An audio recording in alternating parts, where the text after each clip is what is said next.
తమ కష్టార్జితాన్ని ఆదాయం ఎక్కువిచ్చే సంస్థలలో మదుపు చేసుకుంటే బ్యాంకు వడ్డీ కంటే ఎక్కువ ఆదాయం వస్తుందని ఆశించి అగ్రిగోల్డ్ సంస్థలో పెట్టుబడి పెట్టిన వేలాది మంది మధ్యతరగతి వారికి, పేదవారికి వడ్డీ సంగతి అటుంచి అసలే నష్టపోయే పరిస్థితి వచ్చిన సంగతి విదితమే. 2004 తర్వాత ప్రజల దగ్గర డిపాజిట్లు ఇబ్బడి ముబ్బడిగా స్వీకరిస్తూ పోయిన అగ్రిగోల్డ్ సంస్థ నెమ్మదిగా నష్టాలలోకి జారి డిపాజిట్లు, వడ్డీలు చెల్లించలేక 4 సంవత్సరాల క్రితం పూర్తిగా మూతపడిపోవడంతో బాధితులు ఆందోళన చెందారు.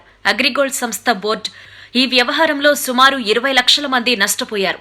బాధితులు కేవలం తెలుగు రాష్ట్రాలైన ఆంధ్రప్రదేశ్, తెలంగాణలోనే కాక తమిళనాడు, కర్ణాటక, కేరళ రాష్ట్రాల్లో కూడా ఉన్నారు. రోడ్లపైకొచ్చి ప్రభుత్వం సహాయం చేయాలని నిరసనలు తెలియజేస్తున్నారు. అయితే ఏపీ ప్రభుత్వం కూడా స్పందించి అగ్రిగోల్డ్ సంస్థకు కొనుగోలుదారుడి కోసం ప్రయత్నం చేయటం, ముంబైకు చెందిన ఎస్ఎల్ గ్రూప్ ముందుకు రావటం జరిగింది. ఎస్ఎల్ గ్రూప్ దేశంలోని ప్రముఖ బిజినెస్ గ్రూప్స్ లో ఒకటి. ప్రముఖ TV channel Zee TV Essel group దే. అగ్రిగోల్డ్ సంస్థకు సంబంధించి ఆస్తులు ఎస్ఎల్ గ్రూప్ కొనుగోలు చేసి డిపాజిటర్ల డబ్బు చెల్లించేలా ఒప్పందం జరిగింది. అయితే కారణాలేవైనా గానీ ఉన్నట్టుండి ఎస్ఎల్ గ్రూప్ ఈ ప్రతిపాదన నుంచి వెనక్కి వెళ్లడంతో సమస్య మళ్లీ మొదటికొచ్చింది.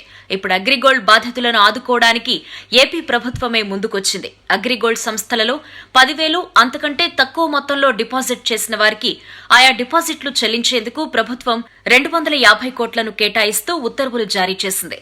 అగ్రిగోల్డ్లో 10,000 రూపాయలు లేదా అంతకంటే తక్కువ మొత్తంలో డిపాజిట్లు చేసిన వారి సంఖ్య 3.5 లక్షల వరకు ఉంటుందని ప్రభుత్వ అంచనా.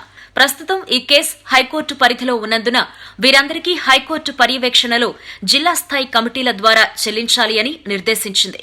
ఈ నిర్ణయం బాధితులందరికీ లబ్ధి చేకూర్చకపోయినా ప్రభుత్వం తమ గురించి ఆలోచించింది అన్న ఒక మానసిక స్థైర్యం ఈ చర్య ద్వారా అందుతుంది అని రాజకీయ విశ్లేషకుల అంచనా.